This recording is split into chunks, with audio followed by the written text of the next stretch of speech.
안녕하십니까. 네, 좋은 저녁입니다.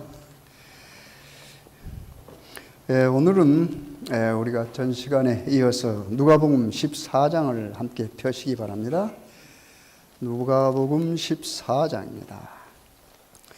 우리가 지난번에 13장을 근데 우리가 14장 그러면 다 공부를 할 수가 없습니다. 그리고 13장 그러면 또 1절부터 끝까지 다 읽고 할 수가 없기 때문에 제가 중요한 부분을 좀 많이 하고 그 다음에 다른 부분은 그냥 설명하면서 넘어갈 수 있도록 그렇게 하겠습니다. 누가복음 14장을 펴시기 바랍니다. 누가복음 14장 맨 첫 부분에 보면은 또 고창병 환자를 고치는 게 나옵니다. 근데 우리가 이 예수님 당시에 신약 시대입니다. 예수님 당시에 예수님과 바리새인들 또는 서기관들, 이 종교 지도자들하고 자꾸 싸웁니다. 그렇잖아요. 근데 이 안식일에 병을 고치는 것과 싸워요. 그렇죠. 병 고치는 그 자체를 가지고 싸우지는 않는데 안식일에 병을 고쳤다고 하는 겁니다. 제가 몇 구절 읽어볼까요? 14장. 안식일에 예수께서 바리새인의 한 불령의 집에 떡 잡수시러 들어가시니 저희가 엿보고 있더라. 주의 앞에 고창병 든 한 사람이 있는지라. 예수께서 대답하여 율법사들과 바리새인들에게 일러 가라사대 안식일에 병 고쳐주는 것이 합당하냐 아니하냐. 저희가 잠잠하거늘 예수께서 그 사람을 데려다가 고쳐보내시고 또 저희에게 이르시되 너희 중에 누가 그 아들이나 소나 우물에 빠졌으면 안식일에라도 곧 끌어내지 않겠느냐 하시니 저희가 이에 대해 대답지 못하니라. 여러분, 우리 하나님 말씀을 읽을 때 좀 자세히 읽어보면 거기에 재밌는 어휘들을 발견할 수가 있습니다. 그리고 그 어휘들 속에서 그 사람들의 모습을 알 수가 있어요. 여기 보면 엿보다는 언어가 나오죠. 이 엿보단 말이 좋은 말이에요, 나쁜 말이에요? 뭐 할 때 엿봅니까? 물론 엿보다는 말도 어떤 좋은 의미로 사용할 수 있을지도 모르겠습니다만 일반적으로 엿보다는 건 뭡니까? 뭔가 우리말로 쉽게 말하면 한 건 잡으려고 그래, 한 건 잡으려고. 그렇죠? 여러분이 성경을 읽으면서도 이 엿본단 말이 나오면 그 엿보는 모습을 한번 머릿속에 그리면서 한번 읽어보세요. 그러면 훨씬 더 의미가 아주 새로워지고 재미있어집니다. 그 다음에 바리새인들이나 또는 서기관들 아니면 바리새인들이 사용하는 어떤 사람들의 모습을 여기서 볼 수가 있죠. 근데 이 고창병 걸린 사람은 상당히 중환자입니다. 그렇잖아요. 그러니까 그 고창병 걸린 그 환자의 입장에서 한번 여러분 생각해 보십시오. 지금 고창병 걸린 사람이 있고 그 다음에 우리 예수님 있고 또 물론 제자들 있고 다른 사람들 있고 그 다음에 그 예수님을 책잡으려고 하는 사람이 있습니다. 예수님께서 여기서 보니까 질문을 먼저 그들에게 던집니다. 그렇죠? 예수님이 질문을 가라사대 안식일에 병 고쳐주는 것이 그 다음에 무슨 말이 나와요? 합당하냐 아니하냐고 했습니다. 그러면서 예수님께서 그들의 대답을 기다리시 아니하시고 무슨 이야기를 하십니까? 이거 보니까 예를 들죠. 여기 보면 아들이나 소나 그러니 아들이나 다른 개종은 낙이라고 하는 말도 있습니다. 그러니까 바꿔도 상관없습니다. 아들이나 소나 우물에 빠졌다. 이것은 그 사람들의 소유물을 말하는 겁니다. 그렇죠. 그러니까 만약에 네 소나 네 아들이나 아니면 너희 당나귀나 낙이나 이런 너희들이 가지고 있는 소유, 그렇죠? 그것이 어려움 가운데 있어요.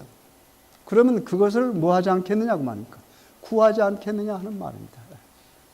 그러니까 지금 고창병 걸려있는 환자는 누구의 소유입니까?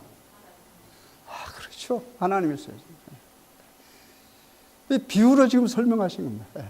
그런데 내가 이 땅에 와서 이런 사람들을 구하기 위해서 왔는데 그 이스라엘 백성들 속에요, 병이 걸렸다고 하는 것은 죄가 있다라고 하는 그런 의식이 깔려 있었습니다. 사람들이. 그래서 여러분이 병과 죄를 같이 연결해서 생각하셔도 별 틀린 것은 아니에요. 물론 모든 병이 다 죄 때문에 걸려다 그거 아닙니다. 여러분 오해하시면 안 되고요. 그러니까 예수님께 지금 연결시켜서 말씀하시는 겁니다. 그렇잖아요. 내가 지금 죄인을 구하러 왔다. 그리고 내가 환자들도 구하러 왔어. 그렇죠? 그래서 내가 나의 날에, 인자는 뭐라고 그래서 안식일은 뭐예요? 인자는 안식일이 주인이라고 그랬습니다. 내가 내 날에. 그렇잖아요. 내가 내 날에. 내 사랑하는 뭐예요? 말하자면 자녀 아닙니까? 그렇죠? 네. 그 고창병 걸린 자를 고쳐준다. 이 말입니다, 지금. 만약에 너희 자녀를 한번 바꿔서 생각해보라, 이 말입니다. 그러면 너희들이 안식일이라고 해서 그런 일을 하지 않겠느냐 하는 말입니다, 여러분. 그렇죠? 안식일은 뭐 하는 날이에요? 우리 예수님이 뭘 강조하십니까? 살리는 날입니다. 안식일은 살리는 날이에요. 이 고창병 걸려서 죽어가는 자를 뭐 합니까? 이 속박에서 뭐예요? 해방시켜 주는 겁니다, 예수님께서. 속박에서 다시 말하면 뭐예요? 자유를 주는 거예요. 그런 일을 하는 것을 이제 예수님께서 그들에게 물었을 때 그들이 뭐예요? 말문이 막힌 거예요. 그렇잖아요. 아무 할 말이 없습니다. 그러면서 그 다음에 넘어가는 데는 이제 또 다른 바꿔집니다. 환경이 바꿔지면서 뭐라고 그래요? 너희들이 만약에 어떤 결혼식에 초청을 받았으면 뭐 하라고 말입니까? 자리를 어디에 앉으라고 그랬어요? 여기 보니까 말석에 그랬습니다. 이 말이 무슨 말일까요? 네? 결혼 예식 말은 잔치입니다. 잔치에 여러분 초청을 받았어요. 가면 뭐 하라고 그랬습니까? 여러분들 대개 가면 어디에 앉기를 원하세요? 좋은 자리에. 그렇죠. 좋은 자리에. 다시 말해 여러분이 대접받기를 바라시죠. 그렇죠? 네. 근데 여기 보니까 만약에 스스로 여러분이 가서 가장 좋은 자리에 가서 앉아 있다고 생각하십시다. 그러면 어떻게 해요? 여러분보다 그 초청한 주인이 더 사랑하고 더 귀하게 여긴 사람이 오면 어떻게 해요? 잠깐 이 자리를 옮기십시오. 얼마나 창피하겠냐 이 말입니다. 그렇잖아요. 근데 스스로가 원해서 어떻게 해요? 맨 말석에 앉아 있으면 여러분 말석에 앉아 있어요. 더 내려갈 자리가 없잖아요. 그렇잖아요. 그러니까 어떻게 해요? 말석에 앉아 있는 주인이 와가지고 어디로? 다른 곳을 가십시다. 그럼 얼마나 기분이 좋고 올라가겠습니까? 그런 모습입니다. 그러니까 우리 예수님이 여기서 뭘 가르친 겁니까? 겸손을 가르친 거예요. 네. 여러분 빌립보에서 보면 예수님 자신을 뭐로 묘사했습니까? 여러분 여기 잠깐 접어두시고 우리 예수님 모습 빌립보 한번 2장을 보세요. 빌립보 2장을 보면 우리 예수님의 모습을 거기서 알 수 있습니다. 빌립보 2장입니다.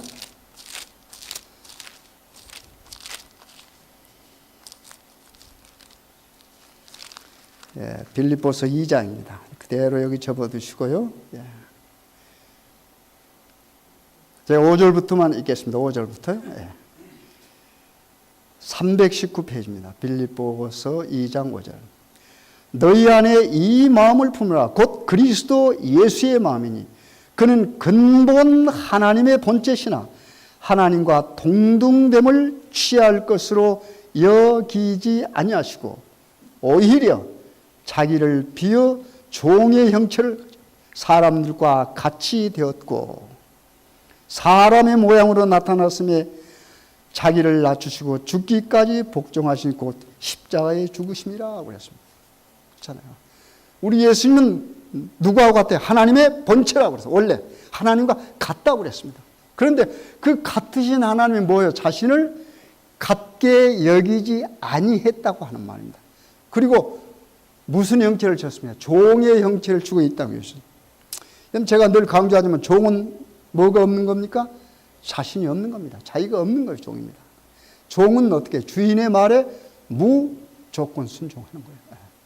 종이 아무리 잘났어도, 그렇죠? 종이 아무리 똑똑해도 주인 앞에서 똑똑한 것은 종이 아닙니다, 여러분. 주인 앞에서 아는 체 하는 것은 종의 영역을 벗어나는 겁니다. 비록 주인이 잘못 났어도 뭐 하는 겁니까? 그 주인 앞에 머리를 숙이고 주인의 명령에 무조건 따르는 것이 종의 가장 아름다운 모습입니다. 우리 예수님께서 어떻게 그런 모습을 취하시고 이 땅에 오셨어요. 그래서 그런 모습이 어디까지 연결된 모습입니까? 종의 형체로 와서 어디에요? 십자가의 죽으심이라고 그랬습니다. 그렇죠? 십자가의 죽으심이라. 그래서 그 십자가에 죽기까지 뭐 했다고 그랬어요? 복종했어요, 여러분. 죽기까지 복종입니다. 그렇잖아요. 그 말은 무슨 말이에요? 우리가 어떤 경우에는 어느 선까지는 복종할 수가 있습니다. 우리 인간들. 그렇죠? 그러나 어느 선을 넘지 못해요. 어떻게 해요? 내가 아니라고 생각할 때는 그 선 넘지 않습니다, 우리 인간은. 여러분, 그 참는 것도 그러잖아요. 우리 보통 우리 인간 사회에서 어떻게 해요? 우리가 보통 경험하잖아요. 한 번, 두 번 참다가 어떻게 해? 뭐라고 말해? 나 이번만은 도저히 참을 수 없다. 그게 그 사람의 한계입니다. 그렇죠? 그런데 우리 예수님 뭐라고 그래요? 그것까지 뭐라고 그래요? 참으라 그러면 그것까지 참으라. 그 성경 어디 있어요, 여러분? 누구 보고 그런 말을 했습니까? 여러분 잘 아시는 대로 예수님이 붙들렸습니다. 그렇죠. 유다에 의해서 붙들렸어요, 배반해서. 그래서 이제 병정들이 예수님 잡으러 왔습니다. 그러니까 누가요? 베드로가 어떻게 해요? 성질 난 거예요. 쉽게 말해서. 자기 주인을 잡으러 왔으니까. 근데 베드로가 칼을 차고 있었나 봐요. 그렇죠? 칼을 빼가지고 어떻게 했습니까? 칼을 휘둘려서 누구 귀를 잘라버렸어요? 말고의 귀를 잘라버렸어요. 근데 원래 베드로가 말고의 귀를 자르겠다고 목적하고 귀를 잘랐습니까? 아닌 것 같아. 그냥 칼을 쳐서 어떻게 그 사람 죽여버리려고 했는데 어떻게 해요? 귀가 잘라진 것 같아. 그렇잖아요. 그 광경 한번 생각해 보십시오. 귀가 칼에 맞아 잘려졌는데 얼마나 아프겠습니까, 여러분? 그렇잖아요. 그런데 그때 예수님의 모습은 어떤 모습이었어요? 말고의 귀를 주워서 어떻게 해요? 다시 말고의 귀에 붙여주잖아요. 이 회복입니다. 우리 예수는 항상 살리는 일. 회복시켜주면서 어떻게 해요? 예수님의 눈은 누구를 향했어요? 베드로를 향했어요. 뭐라고 그랬습니까? 베드로에게. 베드로야, 이것까지 참으라. 그랬습니다. 그렇잖아요. 이것까지 참으라. 그러니까 우리 예수님께서 항상 우리 인간이 도저히 라고 할 때 이것까지 이렇게 말씀하십니다. 도저히 참을 수 없는 환경이 이르렀다 할지라도 그 순간에 뭐예요? 신앙인은 뭐 해야 돼요? 참아야 됩니다. 그게 우리 예수님께서 여러분과 저에게 원하시는 것입니다. 그렇잖아요. 그렇게 하니까 우리 하나님께서 여기 이러므로 하나님이 그를 지극히 높은 곳 모든 이름 위에 뛰어난 이름을 주사 그랬습니다. 우리 예수님. 그렇죠? 그렇게 하고 그 다음에 참 중요한 말이 있습니다. 하늘에 있는 자들과 땅에 있는 자들과 땅 아래에 있는 자들로 모든 그 다음에 무슨 말이 있어요? 무릎을 그랬습니다. 무릎을 누구 앞에요? 예수의 이름에 뭐예요? 꿇게 하시고. 얼마나. 여러분 우리 하나님께서 예수님의 절대적인 복종하심, 십자가에 죽기까지 그렇게 복종하신 예수님에게 어떻게 해요? 그 예수님의 이름을 높이고 그 이름 앞에 모든 사람들이 뭐 하겠습니까? 무릎 꿇게 했습니다. 이런 영화가 어디 있겠습니까? 여러분? 그렇잖아요. 이런 모습이 종의 모습으로 오신 예수 그리스도의 모습입니다. 그걸 우리 예수님께서 원하시는 여러분과 저희. 근데 우리는 어떻게 해요? 뭐가 조금만 알면 자랑하고, 그렇죠? 내가 조금만 어떤 공부를 많이 했으면 학식 자랑하게 되고, 내가 조금 많이 가지고 있으면 가진 것을 자랑하게 되죠. 다시 누가복음 돌아와 보세요. 다시 누가복음 14장 돌아와 보세요. 그래서 잔치에 여러분이 혹시 청함을 받으면 가서 어디 앉아요? 말석에 앉아요. 그런데 교회에 오셔서는 앞으로 오시면 좋겠어요. 교회까지 와서 말석에 앉을 필요 없어요. 이건 하나님에게 오는 거예요. 그렇잖아요. 하나님에게 오실 때는 하나님 앞에는 앞석과 말석 이런 게 없어요. 그렇잖아요. 교회 보면 언제나 뒤에 앉아요. 여러분 참 말씀 좋아하시는데 교회 오실 때 앞에 오십시오. 앞에 오셔야 돼요. 그 다음에 보면은 그걸 가리키다가 그 다음에 보면은 여기 이런 말들이 나옵니다. 그래서 11절 보세요. 11절 13절 무릇 자기를 높이는 자는 낮아지고 자기를 낮추는 자는 뭐예요? 높아지리라. 그렇죠. 우리는 하나님 앞에 우리 자신을 낮춰야 돼요. 사실 우리 하나님 앞에 자신을 낮추는 건 쉬워요. 근데 이 말씀 뭡니까? 우리가 우리 이웃들에게 우리 자신을 낮추는 거 이거 참 어렵습니다. 여러분. 그렇잖아요. 어떨 땐 여러분 사랑하는 아내에게도 여러분 자신을 낮추기 쉬워요, 어려워요? 어려워. 반대로 또 아내도 남편에게. 이게 우리가 사람이 사람에게 자기 자신을 낮춘다는 굉장히 어렵습니다. 근데 우리 하나님께 이걸 요구하시는 겁니다. 그렇잖아요. 이걸 요구하세요.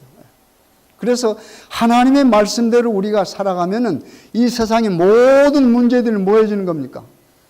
해결돼요. 그랬을 때 원수를 사랑하라는 말이 적용이 됩니다, 여러분. 그렇죠?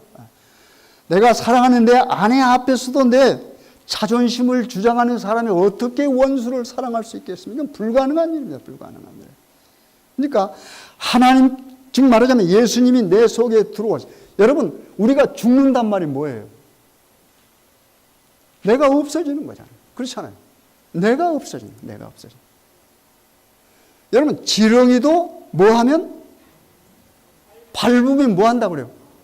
그 꿈틀거리는 거 왜 그래요? 그렇죠. 살았으니까.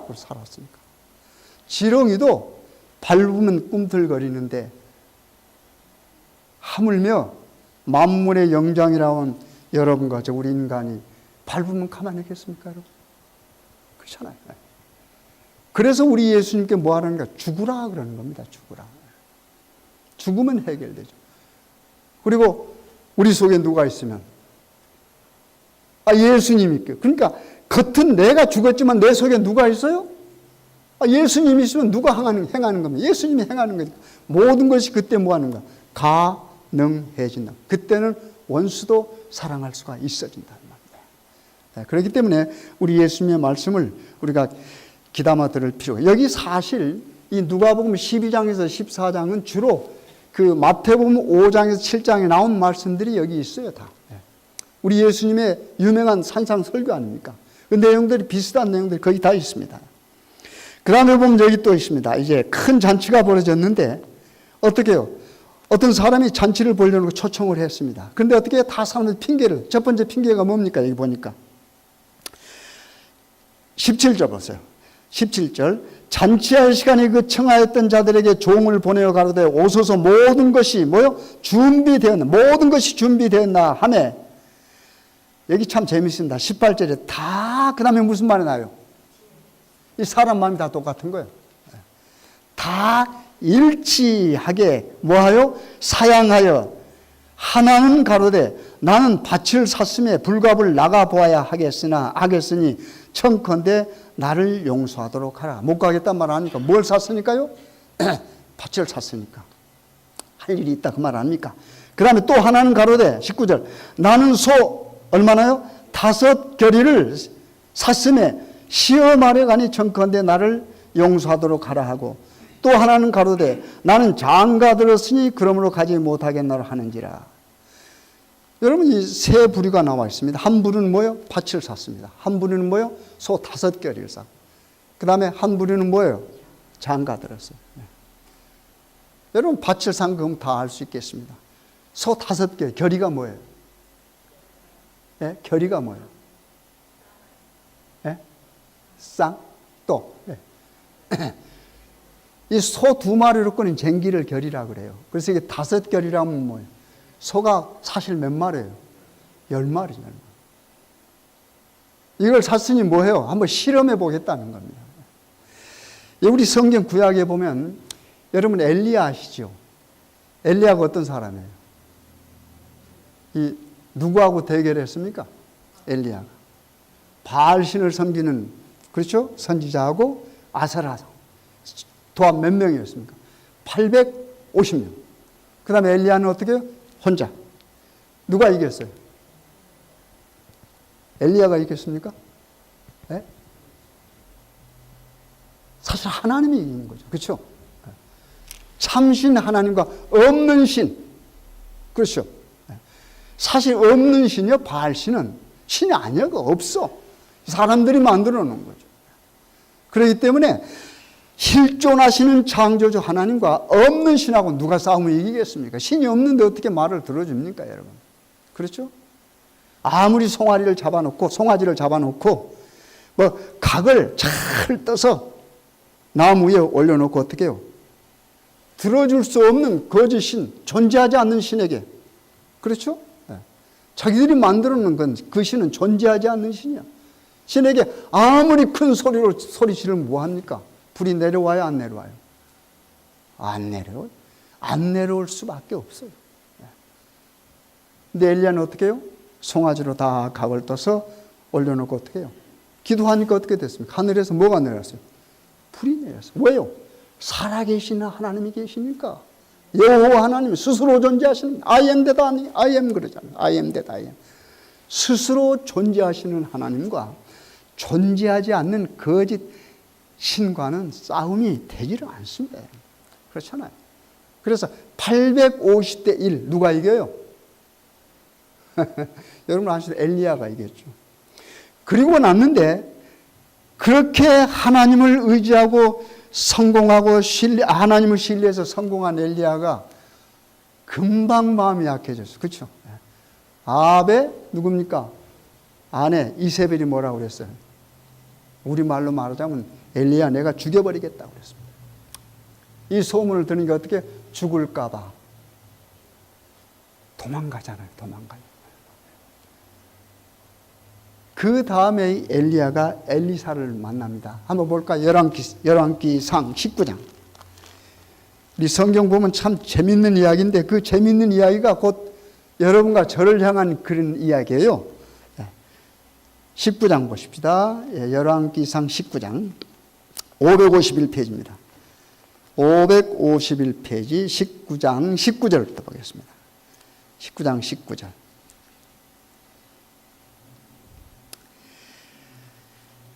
551페이지입니다. 19장 19절. 엘리야가 거기서 떠나 사밧의 아들 엘리사를 만나니 저가 12결의 소를 똑같은 말 나오죠? 아까는 몇 결이라고 그랬습니까? 아까는 몇 결이? 5결이 그랬습니다. 5결이 그걸 샀기 때문에 뭐예요? 그 시험하느라고 잔치에 못 가게 되는데 여기 보니까 여기는 엘리사가 12결의 소를 앞세우고 밭을 가는데 자기는 12째 결의와 함께 있더라. 엘리야가 그리로 건너가서 겉옷을 그 위에 던졌더니 저가 소를 버리고 엘리야에게로 달려가서 이르되 청컨대 나로 내 부모와 입맞추게 하소서. 그리한 후에 내가 당신을 따르리다. 엘리야가 저에게 이르되 돌아가라. 내가 내게 어떻게 행하였느냐 하니라. 엘리사가 저를 떠나 돌아가서 소 한 결의를 취하여 잡고 소의 기구를 불살라 그 고기를 삶아 백성에게 주어 먹게 하고 일어나 거기 엘리야를 좇으며 수종들었더라. 여러분 한번 비교해 보십시오. 여기는 지금 소 5결의를 사가지고 그 시험하니라고 어떻게 해요? 초청된 잔치에 못 간다고 그랬습니다. 근데 여기 보니까 어떻게 해요? 엘리야가 와서 엘리사가 소 12결의로 밭을 갈고 있는데 어떻게 겉옷을 던졌습니다. 옛날에 선지자가 겉옷을 던지는 건 그 사람을 선지자로 뭐 하는 거면 택하는 과정입니다. 근데 여기 보니까 뭐 했습니까? 나중에 어떻게 해요? 그걸 버리고 뭐 합니까? 12결의를 버리고 따라갑니다, 여러분. 그렇죠? 집에 가서 누구에게? 부모에게 입맞추고 인사하고 따라갑니다, 여러분. 근데 옛날에 소 12결의는 돈이 많은 사람입니다. 옛날에. 돈이 많은 사람. 그러니까 엘리사는 먹고 살만한 사람입니다. 돈이 있어요. 그런데 어떻게 해요? 하나님께서 부르셨습니다. 그걸 뭐 했습니까? 다 버리고 뭐 했어요? 따라갔습니다. 그런데 이 이야기를 하게 되면 여러분 생각나는 사람 없어요? 신약시대 와서? 여러분 잘 아시는 한 젊은 부자가 어떻게 해요? 영생 얻겠다고 예수님께 와서 영생에 관해서 질문했습니다. 그 말은 뭐 하고 싶으니까? 본인도 영생하고 싶으니까. 예수님께 답을 주었어요? 줬어요. 그렇죠. 뭐 하라고 그랬습니까? 너 가서 네 가지고 있는 거 뭐예요? 다 팔으라고 그랬어요. 다 팔고 그랬습니다. 그런데 가서 돌아왔어요. 뭐 하지 못했습니까? 다 팔지 못했습니다. 그렇죠. 다 팔지 못했어요. 여러분, 가만히 제가 언젠가도 강조했습니다마는 우리 성경을 읽으면 하나님께서 하나님의 백성들이 요구하는 것은 무조건 다 해요. 다. 무조건 다입니다. 여러분. 그 다에 우리가 반응하지 못하면 구원은 없습니다. 구원은 없어요. 그런데 그 다가 얼마라고 하는 것은 절대 어느 정도 된다고 하는 것은 말하지 않습니다. 왜요? 모든 각자마다 다가 다르니까. 다가 다른데, 여러분. 내가 가지고 있는 다, 여러분이 가지고 있는 다가 다 다릅니다. 그러나 분명한 건 뭐예요? 내가 가지고 있는 것을 뭐 하면요? 다 팔면 뭐예요? 가능하다고 합니다. 그렇죠? 그러니까 항상 성경은 하나님께서 여러분과 저에게 주시는 말씀은 하나님과 나와의 관계입니다. 1대1의 관계입니다. 그렇죠? 그런 걸 어디서 볼 수 있어요? 요한복음 21장에 나와요. 예수님께서 어떻게 해요?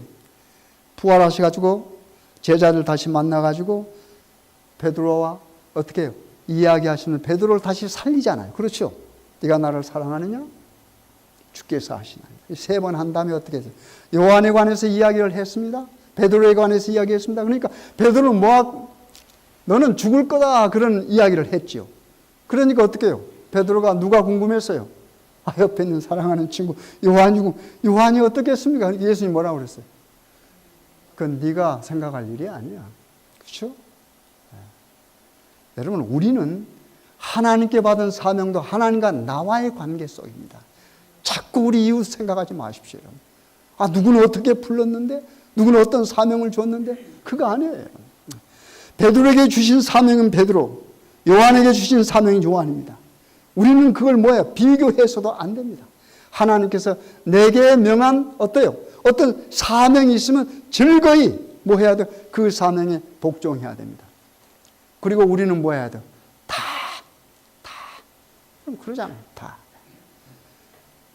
제가 다시 한번 강조합니다. 마태복음 13장에 뭐가 나요? 밭을 가는 사람이 뭐 했어요? 밭을 갈다가 뭘 발견했습니까? 여러분 너무 잘 아시잖아요. 보화 발견했어요. 근데 그때 어떻게 했어요? 그 보화를 감춰주고 어떻게 했습니까? 가서 자신의 뭘요? 소유를 다 팔았다고 그래서 다 팔아. 그 소유가 얼마였을까요? 성경에 나옵니까? 그 밭을 산 그 사람의 소유가 나옵니까? 얼마라는 거? 안 나옵니다. 무슨 말만 나와? 다 팔았단 말만 나옵니다. 그렇잖아요. 그 다음에 두 번째는 뭐예요? 장사하는 사람이 돌아다니는 뭘 발견했어요? 조개, 그렇죠? 진주, 아주 값진 진주를 발견했어요. 어떻게 했어요? 그 사람의 모습도 앞에 사는 것과 똑같습니다.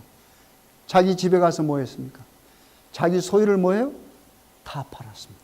그렇죠? 그 사람도 자기의 소유가 얼마라는 기록이 없습니다. 일단 뭐예요? 자기 소유를 다 팔았다고 그랬습니다. 구원은 바로 그런 겁니다, 여러분.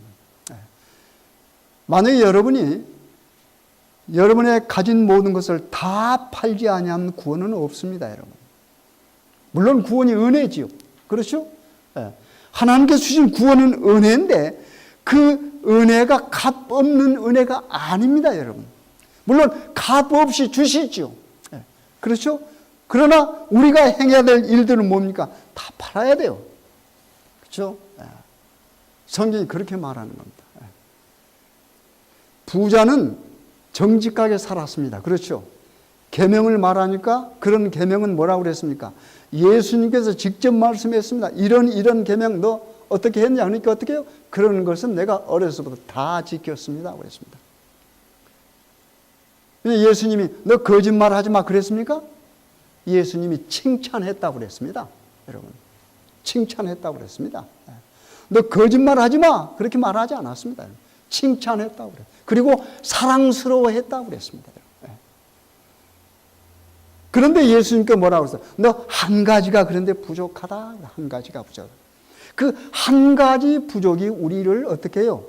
하나님과 영원히 살게 하지 못합니다, 여러분. 그렇죠? 그 부자가 어떻게, 한 가지 부족하면 뭐였습니까? 너 다 가서 팔으라고 그랬습니다. 그러니까 어떻게 해요? 가서 돌아오지 않아요. 얼마나 큰 교훈이 됩니까, 여러분? 그렇잖아요.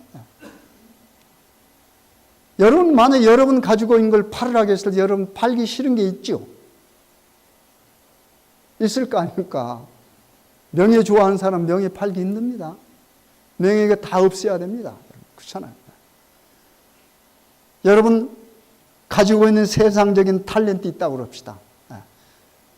그것 버려야 될 때가 있습니다, 여러분. 그렇죠? 또 어떨 때는 재산도 되겠죠. 버려야 될 때가 있습니다. 그런 걸 다 버리지 않으면 문제가 있네요. 왜냐하면 제가 왜 그것을 서론적으로 더 말씀드리니, 다음에 제가 말씀드릴 여기에 그 말씀이 다 있어요, 여기 보면. 자, 그 다음에 볼까요? 좀 밑으로 내려와 보세요. 다시 이제 누가복음 14장으로 넘어오십시오. 누가복음 14장 넘어오면 25절부터 보겠습니다. 25절부터. 제가 오늘 이 말씀을 중심으로 말씀을 드리겠습니다. 25절부터 제가 읽습니다.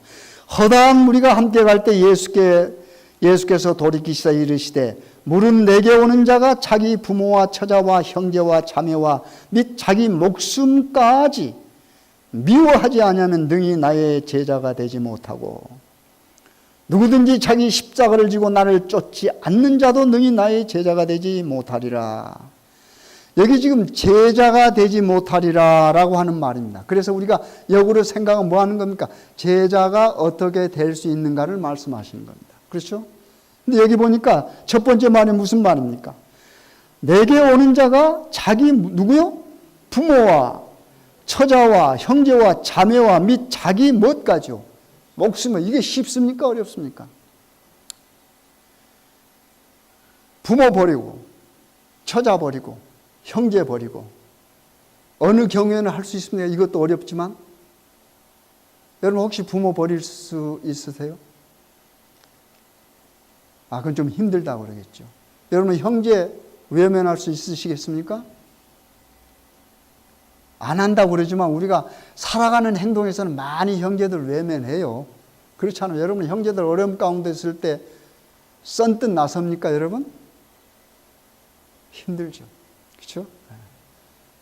여러분 처가 있어요. 처 가족들이 있다고 그럽시다. 형제들 많이. 그 어려움 가운데서 여러분 썬뜻 가서 그냥 있는 거 다 갖다 도와주고 그래요? 그럴 마음이 아주 금방금방 생깁니까? 아니죠. 그렇기 때문에 어떤 경우에서는 버릴 수가 있어요. 요즘 보니까 부모 버린 사람 많아요. 우리 한국 뉴스에 나오죠. 부모 버린 사람 많아요. 또 제주도에 갔다가 딱 놓고 어머니 제주도 여행 갑시다. 그런데요. 그럼 엄마 얼마나 좋겠습니까? 약간 치매가 있지만 정신 돌아오면 좋잖아요.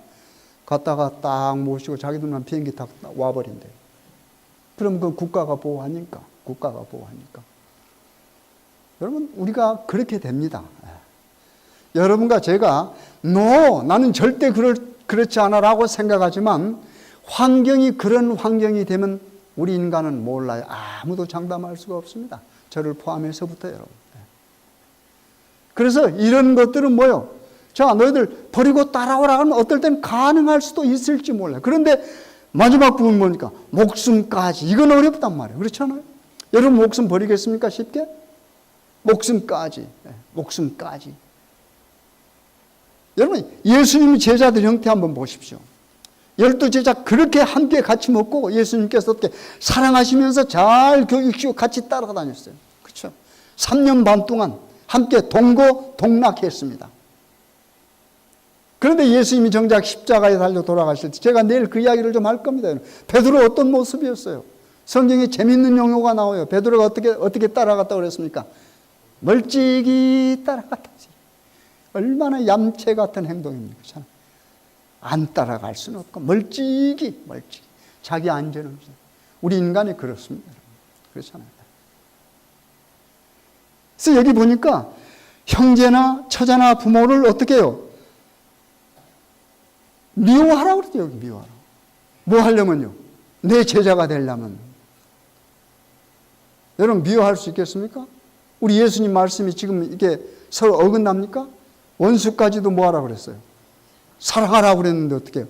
원수 아닌 그 귀한 그 존경스러운 우리 부모님 여러분 미워할 수 있어요?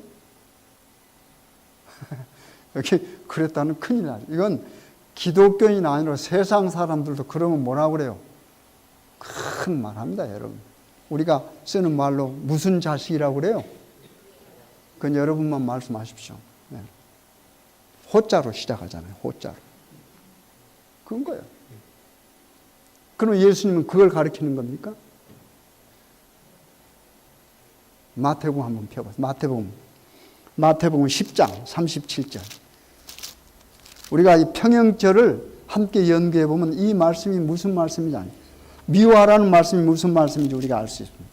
마태복음 10장 37절입니다. 마태복음 10장 37절을 보세요. 16페이지입니다. 신약성경 16페이지. 마태복음 10장 37절입니다. 16페이지. 아비나 어미를 나보다, 그러면 무슨 말이 나와요? 더 사랑하는 자는 내게 합당치 아니하고 아들이나 딸을 나보다 더 사랑하는 자도 내게 합당치 아니하고 또 자기 십자가를 지고 나를 좇지 않는 자도 내게 합당치 아니하니라. 그러면 이렇게 부모님을 미워하고 형제를 미워하고 그 다음에 자매를 미워하고 라고 하는 말을 무슨 말로 알 수 있습니까? 부모를 누구보다 나보다 더 사랑하면 되지 않고 말입니다. 그렇죠? 너희 형제를 나보다 더 사랑하면 되지 않고 하는 말입니다. 그리고 네 목숨까지도 나보다 내 목숨보다 더 사랑하면 뭐 한다고 말입니까? 내 제자가 될 수 없다고 말입니다. 그래서 부모를 미워하고 형제를 미워하고 이런 것들은 진짜 미워한다는 말이 아니고 뭐 하는 겁니까? 비교해서 상대적으로 예수 그리스도를 우리가 덜 사랑하면 문제가 되는 겁니다. 그렇죠? 내가 예수님을 따라간다고 나섰는데 침례도 받고 결심하고 왔는데 어떻게 해요? 다른 것들이 그 예수님을 사랑하는 것을 막으면 어떻게 해요? 나는 뭐 하는 겁니까? 예수님의 제자가 될 수 없는 거죠.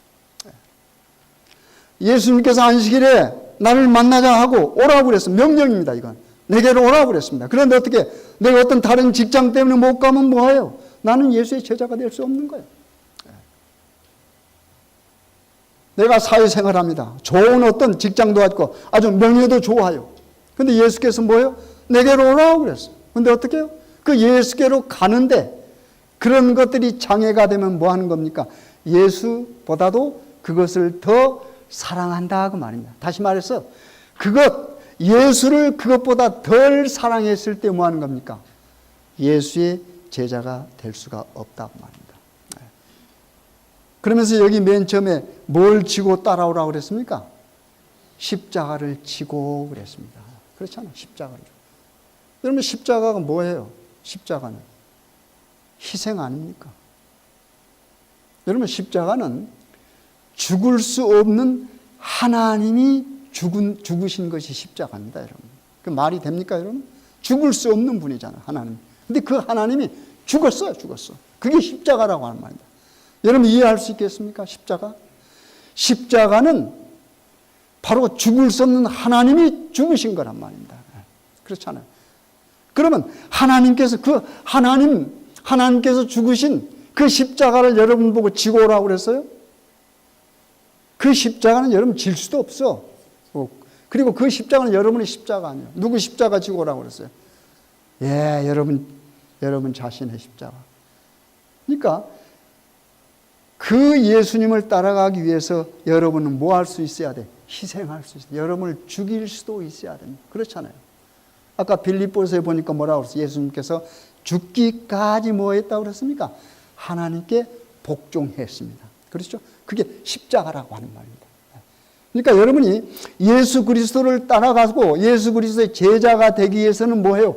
죽기까지 예수 그리스도의 말씀에 뭐 할 수 있어야 돼요? 복종할 수 있어야 돼요. 여러분의 목숨까지도 죽일 수 있다. 그렇죠? 그거 안 되면 안 되는 거예요. 그러면서 여기 한 예를 줬는데 제가 그냥 여러분 읽어 오셨으리라고 생각하고 이야기만 하겠습니다. 망대를 짓는 사람이 뭐 해야 돼요? 먼저 뭐 하라고 그랬습니까? 그 망대를 짓기 전에 앉아서 뭐 해야 돼? 계산해 보라고 그랬습니다. 그 값을, 코스트를 계산해 보라고 그랬어요.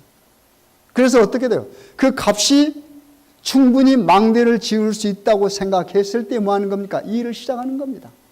그래야 어떻게 돼요? 도중에 자금이 부족해서 망대를 못 진 그런 수치를 당하지 않는다고 말입니다.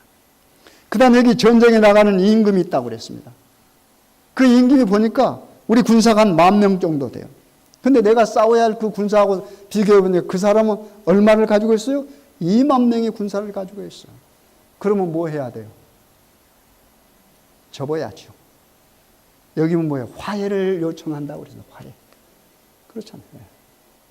그 말은 뭡니까? 계산해보라고 말입니다. 이 말이 무슨 말일까요? 자, 그 밑에 부분만 읽겠습니다. 12절 보세요. 32절. 14장 32절. 이와 같이 너희 중에 누구든지 자기의 모든 소유를 버리지 아니하면 능히 내 제자가 되지 못하니라. 왜 이 말씀마다 이 말이 나왔을까요? 왜 계산해보라고 그랬습니다. 그렇죠? 망대를 지으려면 망대에 짓는 들어가는 돈을 계산해보고 전쟁하려고 하면 어떻게 해요? 전쟁할 때 내가 이길 수 있는가 없는가 그걸 계산해보라고 그랬습니다. 다. 그러면서 여기 그 다음에 뭐야? 너희 중에 누구든지 자기의 모든 소유를 버리지 아니하면 그랬을까요? 왜 그 말하고 무슨 연관이 있습니까?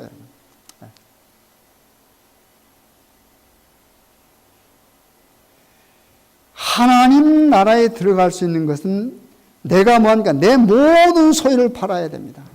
망대를 짓는 것도 내 소유를 다 팔아야 돼. 근데 그 소유를 어떻게 해요? 그것을 망대를 지을 수 있다라고 하는 계산이 맞아야 된단 말입니다. 그렇죠?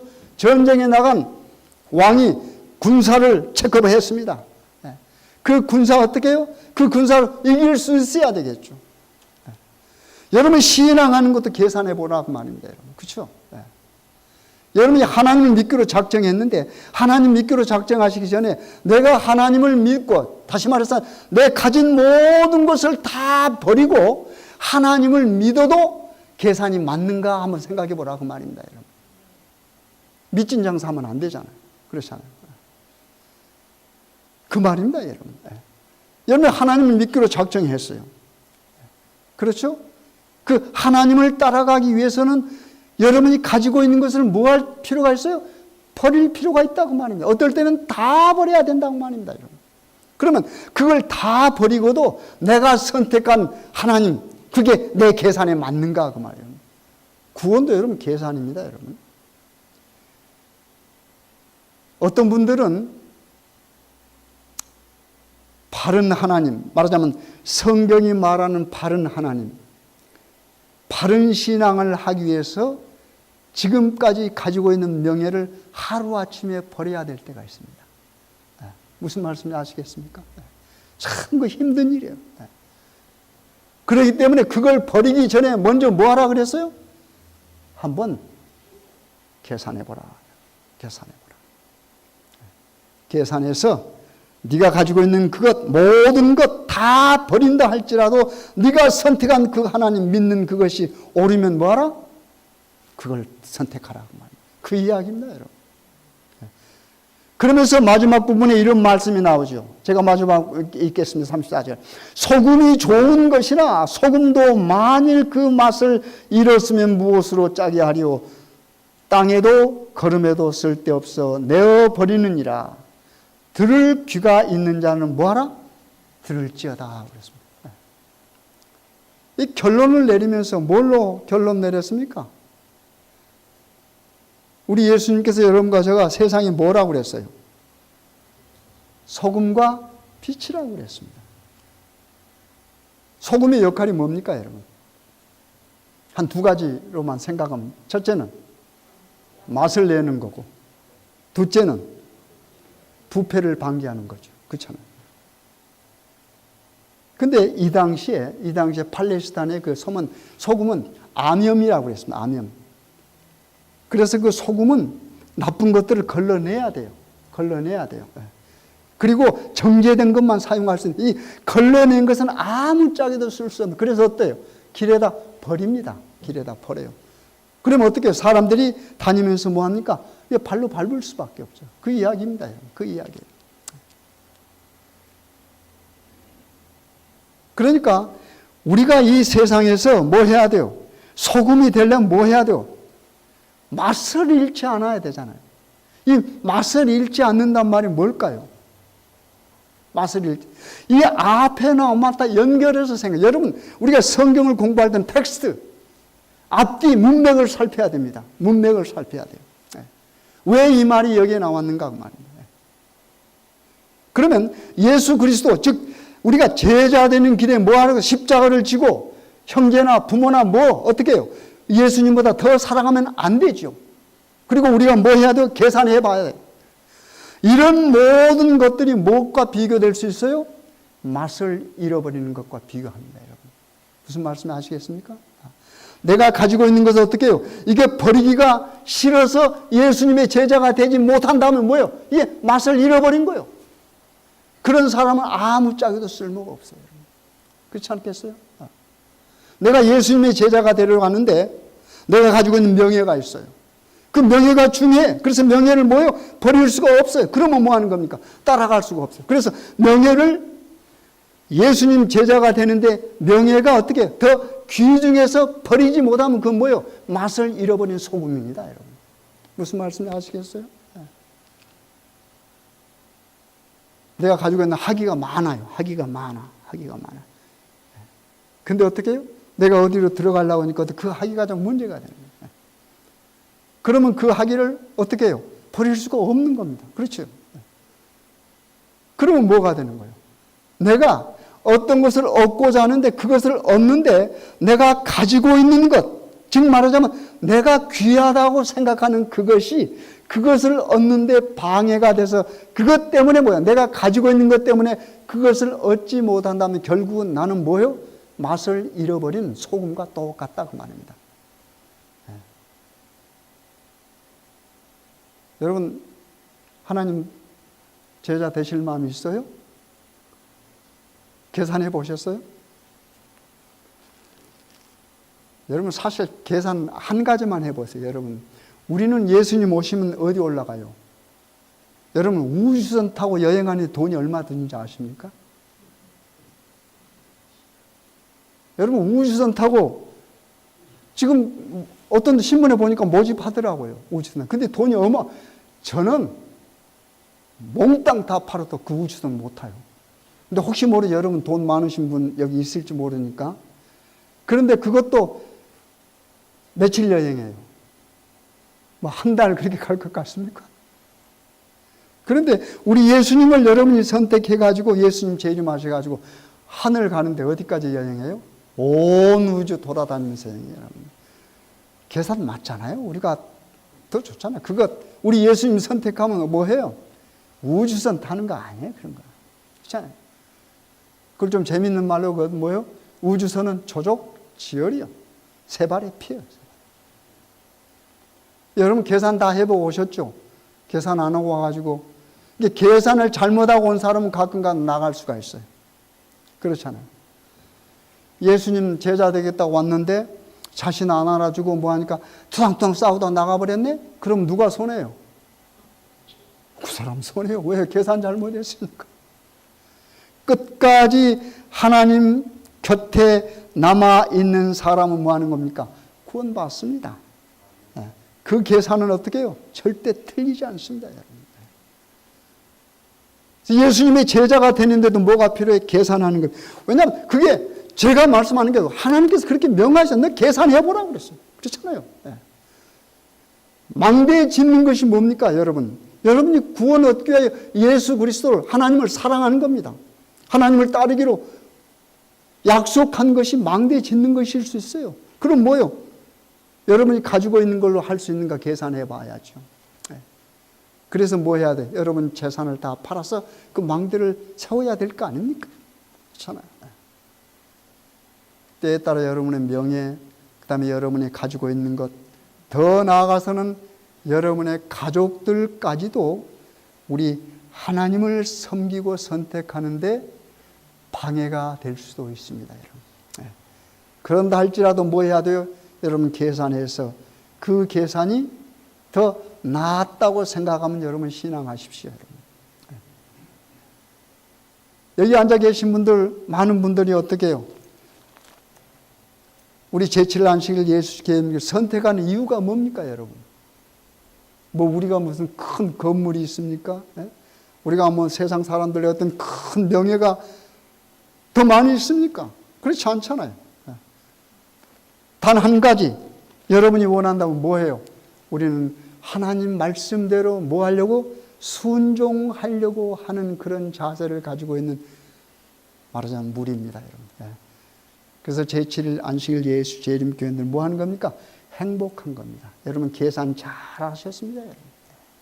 그 계산은 절대 틀리지 않고. 왜요? 하나님 말씀은 불변하고 틀리지 않습니다, 여러분. 이 말씀에 우리 인간이 덧칠해 놓은 말씀을 따라가면 뭐해요? 그건 계산이 틀릴 수가 있어요. 그렇죠? 우리는 말씀 그대로 뭐 하는 겁니까? 순종하고 말씀에 따라 우리 정말로 하나님께 모든 것을 우리 뭐해요? 다 우리 재산 팔아서 사십시다. 그렇죠?